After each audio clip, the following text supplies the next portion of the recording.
रहीम अस्सलाम वालेकुम students, welcome to my channel all about maths with Sahar. आज की वीडियो क्लास 7 के लिए है। चैप्टर नंबर 15 है कांग्रेस एंड सिमिलरिटी। एक्सरसाइज 15 है एंड क्वेश्चन इसका फर्स्ट है। फिलिंग इन द ब्लैंक है। फर्स्ट इसका पार्ट है two figures with the same shape and size are dash. अब टू ऐसी फिगर्स, ऐसे ज्योमेट्रिकल फिगर्स जो बिल्कुल सेम शेप में हो और उनका साइज़ भी एक जैसा हो, ठीक है। जैसे कि टू ट्रायंगल्स हैं, वो भी एक फिगर ही हैं। तो अगर हम उन दोनों को कंपेयर करें, उनकी दोनों की शेप सेम होनी चाहिए और क्या हो, वो साइज़ में भी एक जैसे हों, तो वो क्या कहलाएंगे, कॉन्ग्रुएंट, ठीक है। कॉन्ग्रुएंट की ये डेफिनेशन होती है कि दो ऐसे फिगर्स जिनका साइज़ भी सेम हो और जिनकी शेप यानी कि देखने में भी बिल्कुल सेम हो, तो वो क्या कहलाते हैं, कॉन्ग्रुएंट कहलाते हैं। फॉर एग्जांपल यहाँ पे टू ट्रायंगल्स हैं, टू ज्योमेट्रिकल फिगर्स हैं, उनकी साइड्स भी बिल्कुल सेम हो, उनकी शेप देखने में बिल्कुल सेम है, तो इसका मतलब है इनकी शेप भी बिल्कुल सेम है और इनके एंगल्स भी सेम है और इनकी साइड्स भी लेंथ में एक जैसी, ये लेंथ इसके लेंथ के इक्वल है, ये लेंथ इस लेंथ के इक्वल और ये बेस के इक्वल है, यानी कि सारी की सारी शेप बिल्कुल एक जैसी हो, तो उसे हम क्या कहते हैं, कॉन्ग्रुएंट। यहाँ पर हम क्या लिखेंगे, कॉन्ग्रुएंट।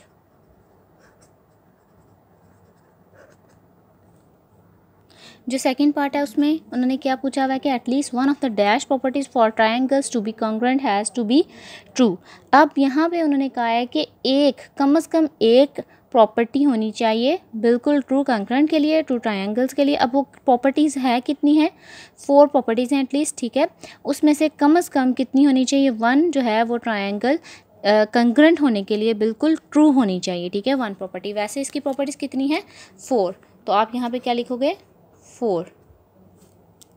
नेक्स्ट जो थर्ड है वो ये है कि if two shapes have equal angles, अगर दो शेप्स जिसके एंगल्स बिल्कुल सेम हो एंड देयर कॉरस्पॉन्डिंग साइड्स, और उनकी साइड्स जो हैं corresponding are in the same ratio, और वो किस रेशियो में हो, बिल्कुल सेम रेशियो में हो, then this shapes are dash. अब वो कौन सी शेप कहलाएंगी, सिमिलर।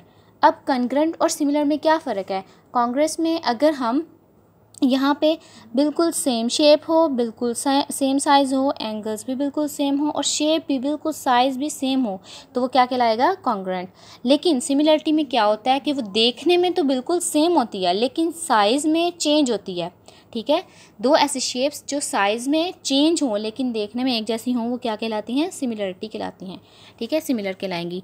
तो यहाँ पे उसी की डेफिनेशन गिवन है कि two shapes have equal angles, अगर एंगल्स बिल्कुल सेम हो लेकिन उनकी साइड सेम रेशो में हो, रेशो चेंज हो लेकिन रेशो सेम हो, लेकिन यानी कि देखने में वो क्या हो, छोटी बड़ी हो और उनकी शेप, उनकी जो रेशो है वो बिल्कुल सेम होनी चाहिए, then these shapes are similar. तो हम यहाँ पे क्या लिखेंगे, सिमिलर।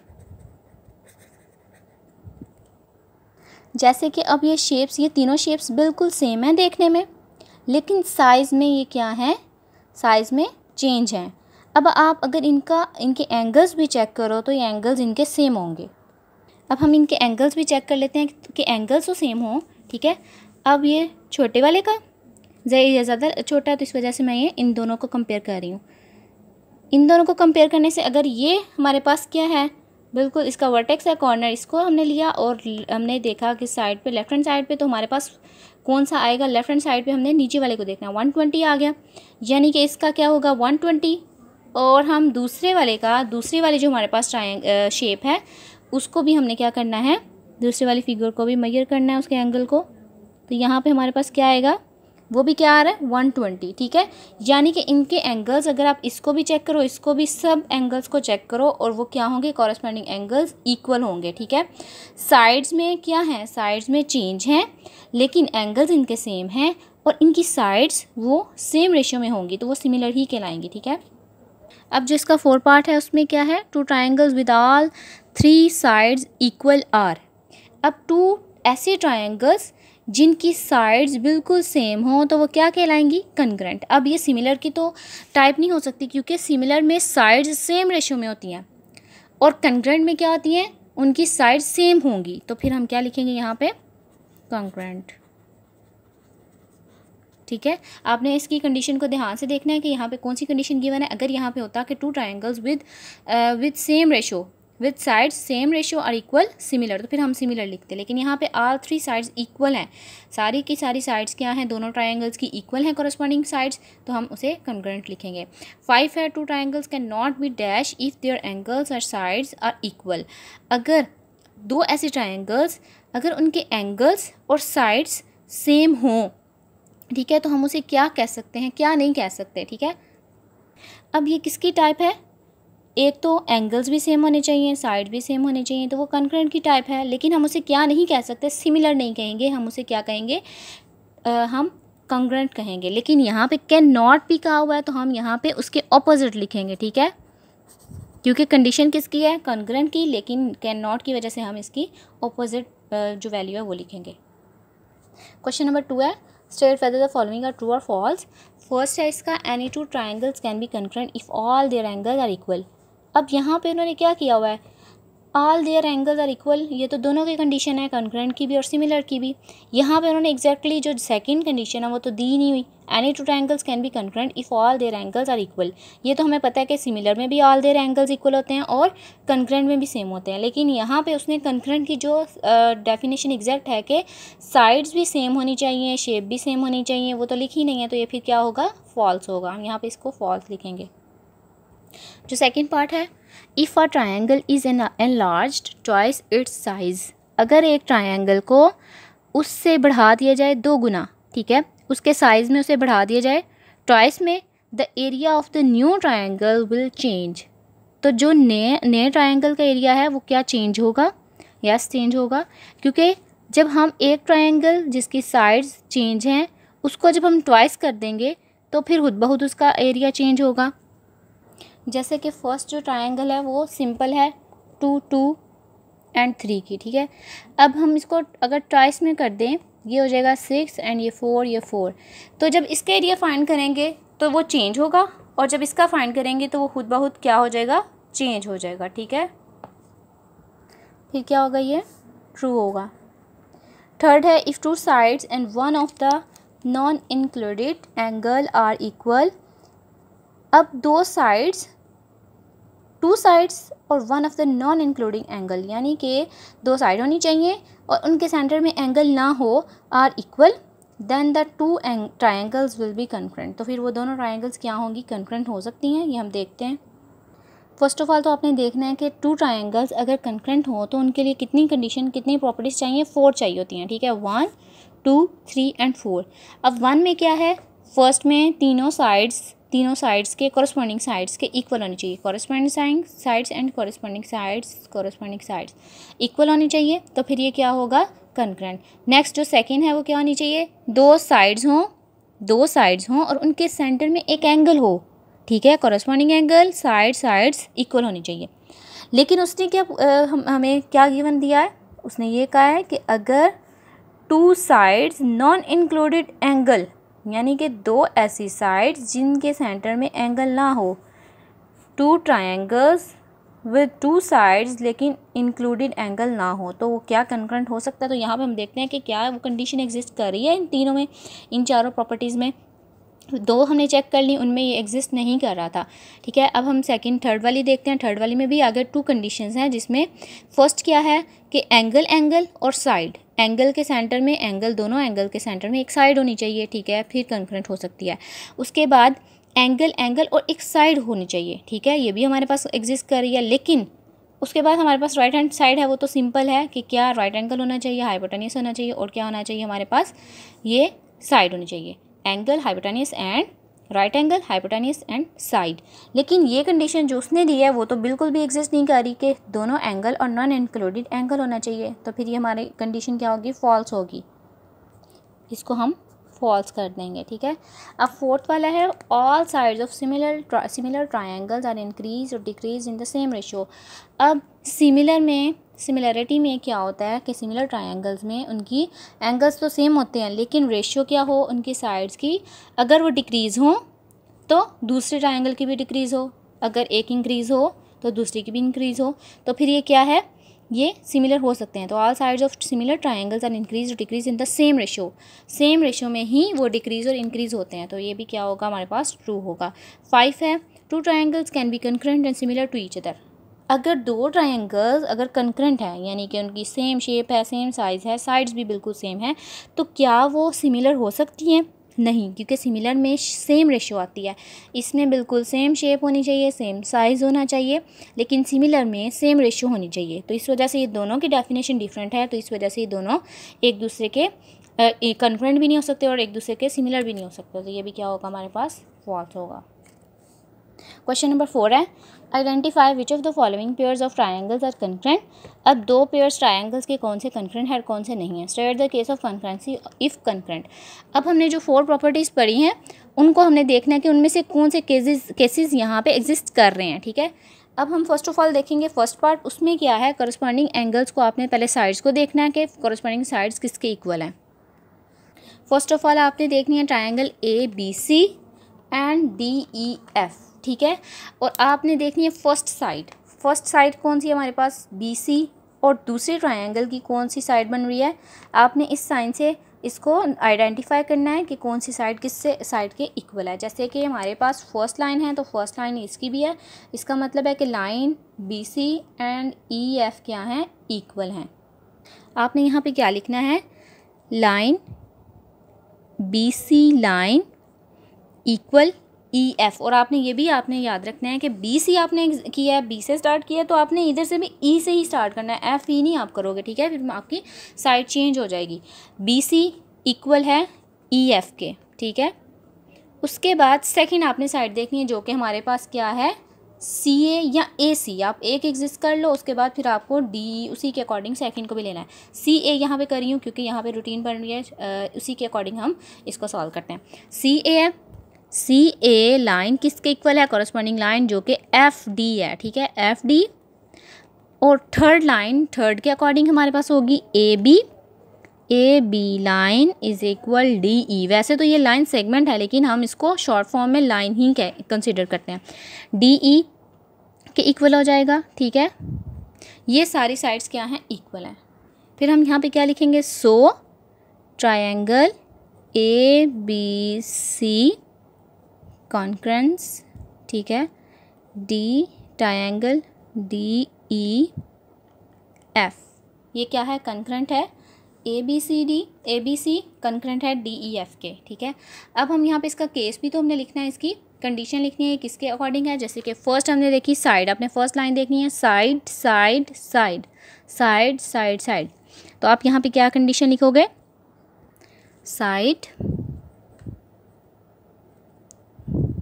Side and side. अगर आप इसको शॉर्ट फॉर्म में लिखो तो आप सिंपल क्या लिखोगे? SSS। ठीक है, अब सेकंड पार्ट में भी हम इसको देखते हैं। फर्स्ट ऑफ ऑल क्या है? फर्स्ट लाइन से आपने एग्जिस्ट करना है। ठीक है, आइडेंटिफाई करोगे तो फर्स्ट लाइन कौन सी है? AB जो कि DE के इक्वल है। फर्स्ट ऑफ ऑल हम लिखेंगे यहाँ पे line AB is equal line DE। ठीक है, आपने इससे आइडेंटिफाई किया कि फर्स्ट मार्क है, तो सेकंड ट्रायंगल पे भी फर्स्ट मार्क है, तो आपने उसी साइड को कंसीडर करना है। ठीक है, उसके बाद यहाँ पे क्या है? एंगल। ठीक है, फर्स्ट ऑफ ऑल हमारे पास साइड हुई, साइड हमने लिख ली। अगर आप चाहें तो आप यहाँ पे BA भी लिख सकते हैं। ठीक है, वो भी आपकी बिल्कुल ठीक होगी कंडीशन। नेक्स्ट हमारे पास एंगल कौन सा है? Angle A is equal angle D, क्योंकि ये कॉरस्पॉन्डिंग एंगल्स हैं तो ये दोनों क्या हैं? इक्वल होंगे। यहाँ पे हम लिखते हैं angle A is equal angle D। ठीक है, ये भी हमारे पास कंडीशन ठीक हो गई। और उसके बाद थर्ड जो हमारे पास क्या है? वो साइड है, क्योंकि ये भी 2 मार्क्स हैं, ये भी 2 मार्क्स हैं, फर्स्ट ट्रायंगल में भी एंड सेकंड ट्रायंगल में भी। अब हम इनको भी देखते हैं कि क्या है। जो सेकंड हमारे पास मार्क है फर्स्ट ट्रायंगल में वो क्या है? AC line AC is equal DF। ठीक है, और हम यहाँ पे फिर क्या लिखेंगे? So triangle ABC congruent triangle DEF। ठीक है, और सो हमारे पास जो केस है वो क्या है? Side angle side. आपने कहाँ से? फर्स्ट साइड से स्टार्ट करना है, साइड एंगल साइड, तो आप इसको क्या लिखोगे? Side angle and side. ठीक है, यहाँ पे आप हाइपोटेन्यूस नहीं लिखोगे क्योंकि यहाँ पे सिंपल दूसरी चीज़, अगर यहाँ पे हाइपोटेनस पे मार्क किया होता तो फिर हम यहाँ पे हाइपोटेनस और राइट हैंड साइड पे जो राइट एंगल है वो लिखेंगे। यहाँ पे सिंपली अब क्या लिखेंगे, साइड एंगल साइड। अब थर्ड पार्ट में भी 2 ट्रायंगल्स दी हुई हैं, ठीक है। फर्स्ट क्या है, ABC एंड DEF। अब आपने क्या करना है, फर्स्ट ऑफ ऑल तो साइड देखनी है, ठीक है। Side AB is equal DE, ठीक है। फर्स्ट साइड आप कंसिडर करोगे, साइड जो हमारे पास लाइन है, line segment AB is equal DE, ठीक है। ये हमने फर्स्ट पे लिख ली ये लाइन। अब हमने देखना है कि हमारे पास क्या है, एंगल, ठीक है। एंगल यहाँ पे A है और यहाँ पे D है, लेकिन मार्क हमारे पास कौन सा हुआ है, E। तो हम यहाँ पे क्या लिखेंगे, angle A is not equal angle D। अब यहाँ पे तो एक कंडीशन हमारे पास गलत हो गई, क्योंकि साइड तो साइड की बिल्कुल मैच हो रही है। एंगल A एंगल D के इक्वल नहीं है, क्योंकि मार्क हमारे पास कौन सा हुआ है, E वाला, जो कि B के इक्वल है, ठीक है। तो आपने वो वाली वैल्यू देखनी है जो मार्क हुए हों, वो वाले एंगल्स, वो वाली साइड्स लेनी है जो मार्क हुए हों। अब यहाँ पे angle A is not is equal to angle D, लेकिन एंगल जो साइड हमारे पास AC है वो किसके इक्वल है। ये वैसे लिखने का कोई मसला नहीं है, क्योंकि हमारे पास यहाँ से ही पता चल गया कि ये एंगल इक्वल नहीं है, तो फिर ये कॉन्ग्रुएंट नहीं होंगे, तो इज़ इक्वल वैसे फिर भी लिख लेते हैं, AC इज़ इक्वल DF, ठीक है। और सो हम क्या लिखेंगे, triangle ABC is not equal. अब कॉन्ग्रुएंट, इज़ नॉट इक्वल का मतलब इज़ नॉट कॉन्ग्रुएंट, सिमिलर भी नहीं है, क्योंकि रेशियोज़ इनकी सेम नहीं है। वैसे तो सारी बिल्कुल सेम है, और यहाँ पे एंगल्स बस चेंज दिए हुए हैं यहाँ पे, ठीक है। उसी के अकॉर्डिंग हमारा ये क्या होगा, गलत होगा। Angle ABC is equal angle DEF, ठीक है। बस सिंपली आपने ये लिखना है, जब कंकरेंट नहीं है तो फिर उसका कोई कंडीशन नहीं बनेगी, उसका कोई केस नहीं बनेगा। पार्ट 4 है। अब इसमें क्या है, इसमें राइट हैंड साइड है, हाइपोटेनस भी आ गया और साइड भी आ गई, ठीक है। फर्स्ट ऑफ ऑल हम क्या लिखेंगे यहाँ पे, फर्स्ट ऑफ ऑल तो एंगल आपने लिखना है, राइट एंगल, ठीक है। Angle A is equal angle D, क्योंकि कॉरेस्पॉन्डिंग एंगल्स कौन से हैं, एंगल A और एंगल D ही हैं, तो इस वजह से इन दोनों को हम इक्वल लिखेंगे। उसके बाद हमारे पास हाइपोटेनस क्या है, CB। हाइपोटेनस आप चाहें तो आप फर्स्ट ऑफ ऑल ये भी लिख सकते हैं, ठीक है, AB भी लिख सकते हैं, लेकिन मैं साइड के अकॉर्डिंग जो कि फर्स्ट मार्क हुआ है उसके अकॉर्डिंग लिखनी हूँ, जो कि CB है। तो यहाँ पे आप लिखोगे CB इज़ इक्वल FE, ठीक है, FE आ गया। नेक्स्ट जो हमारे पास सेकंड साइड है वो लिखेंगे, जो कि AB side is equal DE। So angle triangle ABC is congruent triangle DEF, ठीक है। और जो हम इसकी कंडीशन लिखेंगे वो क्या लिखेंगे, फर्स्ट ऑफ ऑल आपने देखना है कि हमारे पास राइट हैंड साइड बन रहा है, राइट हैंड एंगल बन रहा है, राइट एंगल हाइपोटेन्यूस, उसके बाद हाइपोटेनस लिखा, उसके बाद हमने क्या लिख देना है, साइड। इसको आप हाइपोटेनस ही कहोगे, एंड साइड। और इसको जब हम शॉर्ट फॉर्म में लिखेंगे वो क्या लिखेंगे, आप चाहें तो बाद में लिख सकते हो, मैं फर्स्ट पे लिख रही हूँ, ठीक है। राइट हाइपोटेनस एंड साइड, ठीक है। इसको आप शॉर्ट फॉर्म में इस तरह लिखोगे। अब जो क्वेश्चन नंबर 5 है उसमें आपने इसको ध्यान से देखना है कि कॉरेस्पॉन्डिंग एंगल्स जो हैं वो बिल्कुल इक्वल हो रहे हैं कि नहीं, ठीक है। ये आपने बिल्कुल ध्यान से इसकी कंडीशन देखनी है। फर्स्ट ऑफ ऑल तो आपने क्या करना है, इस ट्रायंगल को देखना है, फर्स्ट ट्रायंगल को। उसमें क्या है, अगर आप इस एंगल से स्टार्ट करो जो कि सिंगल है, इसका मतलब है ये सेकेंड एंगल है, ये क्या है, फर्स्ट एंगल है। First angle side second angle, यानी कि हमारे पास हो गया एंगल साइड एंगल, ठीक है। ये कंडीशन आ गई। अब हम सेकंड कंडीशन को देखते हैं, सेकंड ट्रायंगल को देखते हैं। उसमें से फर्स्ट को देखते हैं। फर्स्ट हमारे पास क्या है, first angle side and second angle, यानी कि ये भी हमारे पास कंडीशन बिल्कुल सेम मैच हो रही है। बस हमने अब इसको इस तरह लिखना है कि हमारे करस्पॉन्डिंग एंगल्स बिल्कुल इक्वल आएँ और साइड्स भी इक्वल आएँ। फर्स्ट ऑफ ऑल तो आपने देखना है कि फर्स्ट एंगल कौन सा है, फर्स्ट एंगल R है, और दूसरी ट्रायंगल में फर्स्ट एंगल कौन सा है, X। ये आपने बिल्कुल ध्यान से देखना है। और नंबरिंग, अगर आप चाहें तो नंबरिंग दे लें, ये जैसे कि 1 2 3, फिर इस तरफ से भी आप 1 2 3 करो, तो फिर आपको के लिए इजी होगा कि आप इसको किस तरह लिखोगे। अब एंगल R जो कि 1 है, तो दूसरी ट्रायंगल में भी एंगल 1 एग्जिस्ट कर रहा है जो कि X है, तो हम लिखेंगे angle R is equal angle X, ठीक है।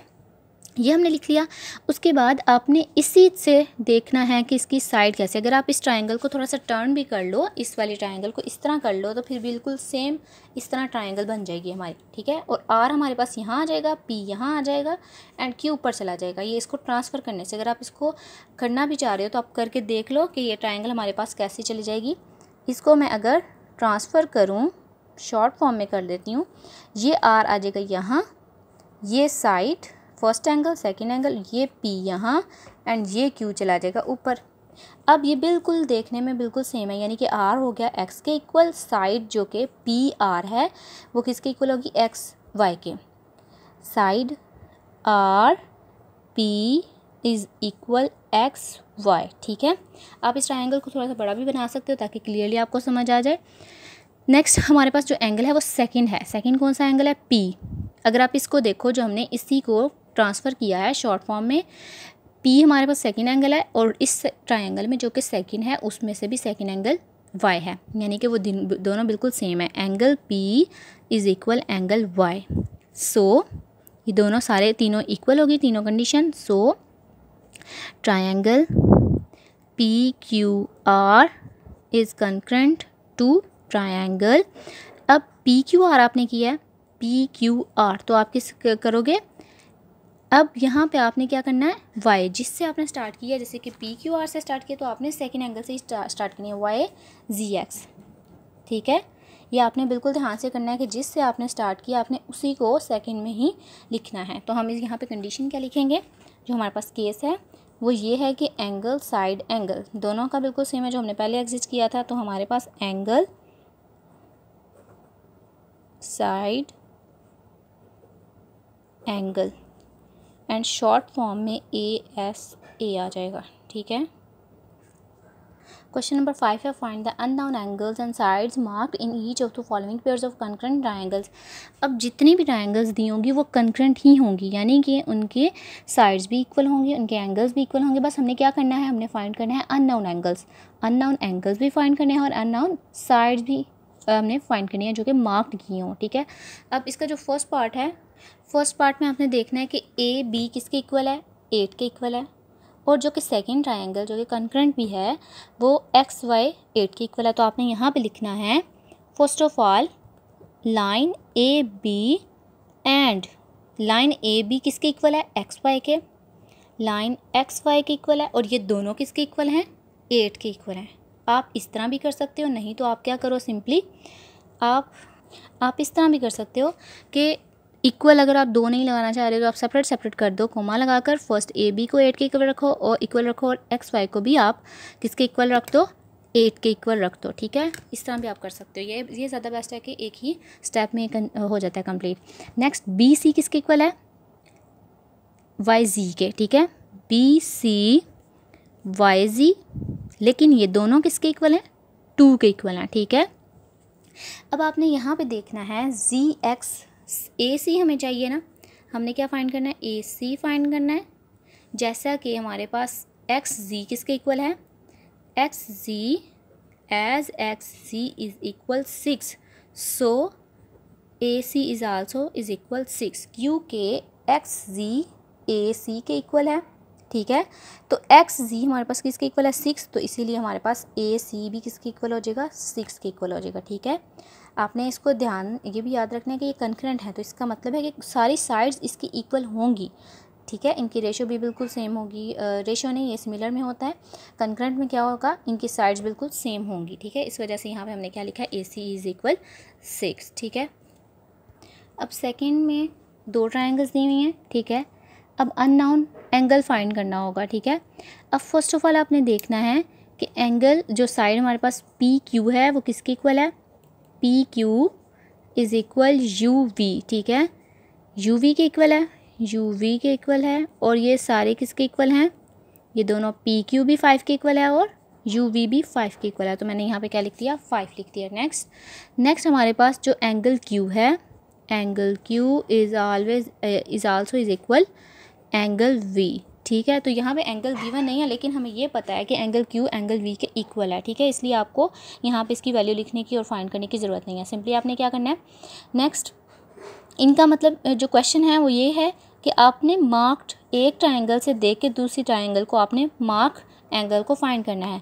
अब यहाँ पे साइड हमारे पास VW किसके इक्वल है, QR के। आप पहले QR लिख लो क्योंकि हम इसी को फर्स्ट कंसीडर करें तो इसको सेकंड, तो इस वजह से आप फर्स्ट क्या लिखो, QR। Side QR is equal side VW, ठीक है। और ये दोनों साइड्स किसके इक्वल हैं, ये V है, किसके इक्वल हैं, 3.5 के इक्वल हैं, ठीक है। नेक्स्ट हमारे पास जो एंगल बचा जो हमने फाइंड करना था वो कौन सा है, जब सारी साइड्स इक्वल हो गई और हमने देख भी लिया कि कॉरस्पॉन्डिंग साइड्स कौन सी हैं, तो इस वजह से हमें ये भी पता चल गया कि P और U भी कॉरस्पॉन्डिंग एंगल्स है। तो हमने फाइंड क्या करना है, P का एंगल फाइंड करना है। यहाँ पे as angle U is equal 25, so angle P is also is equal 25, क्योंकि ये क्या है, कॉरस्पॉन्डिंग एंगल्स हैं। ये वाला एंगल इस एंगल के कॉरस्पॉन्ड है, तो इस वजह से ये जो एंगल इसका होगा वही एंगल P का भी होगा, ठीक है। अब जो थर्ड पार्ट है उसमें टू ट्रायंगल्स दी हुई हैं और ये है भी कंकरेंट है, ये भी आपने याद रखना है।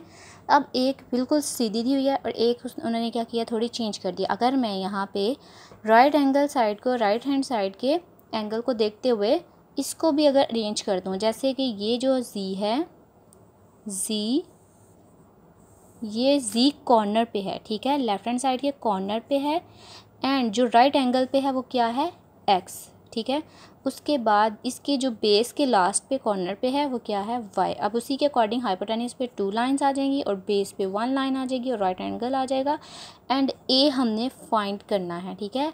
आप चाहें तो आप सिंपली इसको ऐसे ही कन्वर्ट कर दो, नहीं तो आप क्या करो, इसको ना भी अगर आप अरेंज करना चाहो तो ठीक है, आप सिंपली क्या करो, इनको नंबर्स दे दो। जैसे कि T इस कॉर्नर के इक्वल होगा तो हम इसको 1 और इसको भी 1 का नेम दे देते हैं। उसके बाद ये राइट हैंड साइड एंगल है तो इस राइट हैंड साइड एंगल को भी क्या करेंगे, 2 का नेम, दोनों को 2 का नेम दे देते हैं। उसके बाद जो बेस का लास्ट कॉर्नर है उसको 3 का नेम दे देते हैं, ठीक है। और इसके जो बाकी बचा हमारे पास उसको भी हम 3 का नेम दे देते हैं। ऐसे भी आप सॉल्व कर सकते हो, नहीं तो आप इसको क्या करो, जो बेस्ट तरीका वो ये है कि आप इसको अरेंज कर लो। इस तरह करना है कि आप इसकी जो इनकी साइड्स हैं, इनके एंगल्स हैं, उनको भी आप नहीं हटाओ, ठीक है। जैसे कि Z है तो Z की जगह आपने Z ही लिखना है और Z के नीचे A हमने एंगल फाइंड करना है, ठीक है। अगर आप इस चीज़ को समझ जाओगे तो ज़्यादा बेस्ट है और सिंपली आपका आंसर आ जाएगा। अब जैसे कि एंगल T किसके इक्वल है, एंगल Z, ये तो हमारे पास फर्स्ट फाइंड हो गया, लेकिन आप कंडीशनली इसको लिखोगे। जैसे कि राइट हैंड साइड एंगल किसके इक्वल है, R, angle R is equal angle X, angle R is equal angle X, ठीक है, ये भी हमारे पास फाइंड हो गया। उसके बाद साइड कौन सी है, RS, side RS is equal side XY, ठीक है, ये वाला भी हमारे पास साइड होगी। उसके बाद सेकंड साइड जो है वो ST है, ST side is equal YZ, बाकी बचा हमारे पास angle T and angle Z। As angle T is equal 45, so angle Z is also is equal 45, यानी कि एंगल Z किसके इक्वल है, A के इक्वल, तो आप A को 45 दे दोगे, ठीक है, क्योंकि एंगल Z पर ही एंगल A है, तो एंगल A पे हमारे पास क्या आ जाएगा, 45।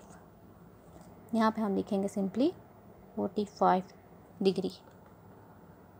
क्वेश्चन नंबर 4 है। अब यहाँ पे आपने क्या करना है, फर्स्ट ऑफ ऑल तो आपने A के अकॉर्डिंग स्टार्ट करना है, ABC। तो A को आप first name, second and third, पहले तो आप एंगल्स को देखोगे, उसके बाद आपने किसको देखना है, साइड्स को देखना है। साइड्स को तो हमारे पास वैसे ही हमें पता चल रहा है कि साइड्स किसके इक्वल हैं, साइड्स इक्वल हैं, क्योंकि 1 mark, second mark and third mark है साइड्स पे। अब आपने देखना है कि फर्स्ट हमारे पास एंगल किस में है, एक फर्स्ट साइड और एक सेकेंड साइड के सेंटर में है फर्स्ट एंगल, ठीक है। और आपने इस ट्रायंगल में भी देखना है कि एक हमारे होना चाहिए साइड पे फर्स्ट साइड और दूसरे में होना चाहिए सेकंड साइड।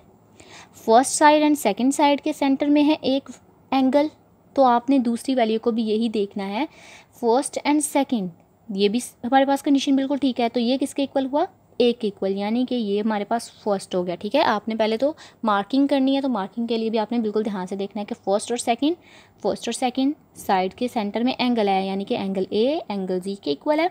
उसके बाद हम देखते हैं सेकंड वाले एंगल को, जो कि हमारे पास किस साइड्स के में है, एक सेकंड और एक थर्ड होनी चाहिए, क्या क्या साइड में होनी चाहिए, एक सेकंड और एक थर्ड। तो हम देखते हैं कि हमारे पास एक सेकंड और एक थर्ड है, एक सेकंड और एक थर्ड, यानी कि ये हमारे पास हो गया सेकंड एंगल और बाकी जो बचा हमारे पास हो गया थर्ड एंगल। तो इसके अकॉर्डिंग हम इजीली इसको फाइंड कर सकते हैं। अब एंगल 1 और एंगल 1, यहाँ से एंगल ए एंगल सी बिल्कुल सेम है, ठीक है। आपने यहाँ पे सिंपली क्या लिखना है, angle G is equal angle A, और एंगल ए की भी वैल्यू क्या आ जाएगी 60, ठीक है। और एंगल ए पे हमारे पास कौन सी वैल्यू है x, तो यहाँ पे हम लिखेंगे सो x इज़ इक्वल 60, ठीक है, क्योंकि एंगल जी और एंगल ए बिल्कुल सेम है और इन दोनों का आंसर किसके इक्वल होना चाहिए, होगा 60 के इक्वल होगा। तो ऑटोमेटिकली हमारे पास x का भी क्या आंसर आ जाएगा 60। ओके, अब हम इसको किसको फाइंड करना है, हमने अब y फाइंड करना है, x फाइंड हो गया, y फाइंड करना है। अब y फाइंड करने के लिए हम देखेंगे कि यहाँ पे जो एंगल 3 है यानी कि y किसके इक्वल है, एंगल c के इक्वल है। यहाँ पे तो एंगल c की कोई वैल्यू नहीं दी हुई, ठीक है।